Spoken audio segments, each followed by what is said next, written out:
ఇప్పుడే అందిన వార్త. ఈపీఎఫ్ఓ పెన్షనర్లకు మన్సుఖ్ మాండవీయ కీలక ప్రకటన. ఇక ఈ వీడియోని పూర్తి సమగ్రమైన సమాచారం కూలంకషంగా తెలుసుకునే ప్రయత్నం అయితే చేద్దాం. ఇక ఎవరైతే మన ఛానల్ని మొదటిసారి చూస్తున్నారో ప్రతి ఒక్కరూ లైక్ చేయండి ఫ్రెండ్స్. అదేవిధంగా మీ బంధుమిత్రులందరికీ కూడా ఈ సమాచారం చేరవేయండి.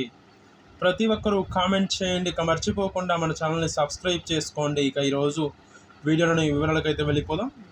ఇక ఉద్యోగుల భవిష్య నిధి సంస్థ ఈపీఎఫ్ఓ తన సభ్యులు తమ పీఎఫ్ నిధులను యూపీఐ ద్వారా నేరుగా ఉపసంహరించుకునే వెసులుబాటును కల్పించనుందని కూడా తెలుస్తుంది. ఇక ఈ కొత్త విధానం దాదాపు 8 కోట్ల మంది ఉద్యోగులకు వేగవంతమైన పేపర్లెస్ విత్డ్రా అనుభవాన్ని అందించాలని లక్ష్యంగా పెట్టుకుందని కూడా తెలుసుకోవచ్చు.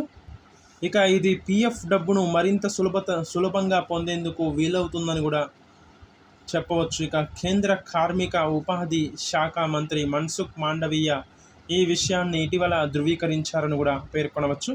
ఇక యూపీఐతో పీఎఫ్ విత్డ్రా ప్రక్రియకు సంబంధించిన పోర్టల్ పీఎఫ్ విత్డ్రా ప్రక్రియకు సంబంధించిన పరీక్షలు పూర్తయ్యాయని, ఈ సేవలు త్వరలోనే అందుబాటులోకి వస్తాయని ఆయన ప్రకటించారని కూడా తెలుస్తున్నట్లు సమాచారం.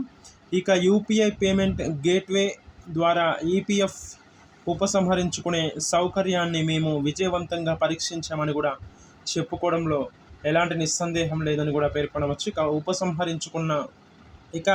ఉపసంహరించుకున్న మొత్తం నేరుగా సభ్యుడి బ్యాంకు ఖాతాల్లోకి బదిలీ చేయబడుతుందని కూడా పేర్కొనవచ్చు అని మన్సుఖ్ మాండవీయ విలేకరులతో వెల్లడించారని కూడా తెలుస్తుంది. ఇక ప్రస్తుతం అమల్లో ఉన్న సాంప్రదాయ పీఎఫ్ ఉపసంహరణ విధానంలో చందాదారులు అనేక ఇబ్బందులను సుదీర్ఘ నిరీక్షణకు ఎదుర్కొంటున్నారని కూడా తెలుస్తున్నట్లు కూడా సమాచారం. ఇక సాధారణంగా ఒక దరఖాస్తును పరిశీలించి ఆమోదించి బ్యాంకు ఖాతాకు డబ్బులు చేరడానికి కనీసం 7 నుండి 10 రోజుల సమయం పడుతుందని కూడా చెప్పుకోవడంలో ఎలాంటి నిస్సందేహం లేదని కూడా తెలుస్తుంది. ఇక అంతేకాకుండా ₹1,00,000 కంటే ఎక్కువ మొత్తాన్ని విత్డ్రా చేయాలనుకుంటే ప్రత్యేకంగా మాన్యువల్ ధృవీకరణ ప్రక్రియలను చేపట్టాల్సి వస్తుందని కూడా తెలుస్తుంది. ఈ క్రమంలో దరఖాస్తు ఫారంలలో లేదా కంపెనీ రికార్డులలో చిన్నపాటి డాక్యుమెంట్ లోపాలు, పేరు లేదా పుట్టిన తేదీ, స్పెల్లింగ్ తప్పులు ఉన్న క్లెయిమ్లు పూర్తిగా తిరస్కరణకు గురవ్వడం లేదా తీవ్ర జాప్యం జరగడం సర్వసాధారణంగా మారింది. అయితే సరికొత్త ఈపీఎఫ్ఓ 3.0 వ్యవస్థ ఈ రకమైన అన్ని సవాళ్లను, సాంకేతిక లోపాలను అధిగమించేలా అత్యాధునిక సాంకేతికతతో డిజైన్ చేయబడిందని కూడా తెలుస్తున్నట్లు కూడా సమాచారం. ఇక ఎవరైతే మన ఛానల్ని మొదటిసారి చూస్తున్నారో ప్రతి ఒక్కరూ లైక్ చేయండి ఫ్రెండ్స్. లైక్ చేయడం ద్వారా రాష్ట్రాల వ్యాప్తంగా, ప్రాంతాల వ్యాప్తంగా, దేశాల వ్యాప్తంగా ఉన్న కొన్ని వేల కోట్ల మంది పెన్షన్దారులందరికీ కూడా ఈ సమాచారం చేరుకునే అవకాశం అయితే ఉంటుంది. కాబట్టి ఫ్రెండ్స్ అందరూ కూడా ప్రతి ఒక్కరూ చూసిన వెంటనే లైక్ చేయండి. అదేవిధంగా మీ స్నేహితులకి, బంధువులకి, ఇరుగు పొరుగు వారికి, శ్రేయోభిలాషులందరికీ కూడా ఈ సమాచారం చేరవేయండి.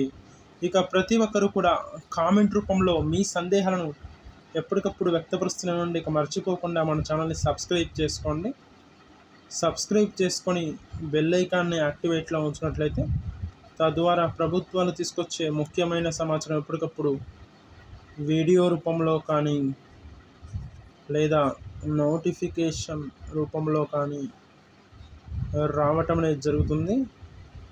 కావున ఫ్రెండ్స్ అందరూ కూడా చూసినట్లు వెళ్ళిపోకుండా చూసిన వెంటనే ప్రతి ఒక్కరూ కూడా లైక్ చేయండి. అదేవిధంగా మీ బంధుమిత్రులందరికీ ఈ సమాచారం చేరవేయండి. ప్రతి ఒక్కరూ కామెంట్ చేయండి. ఇక మర్చిపోకుండా మన ఛానల్ని సబ్స్క్రైబ్ చేసుకోగలరని కోరుకుంటున్నాను.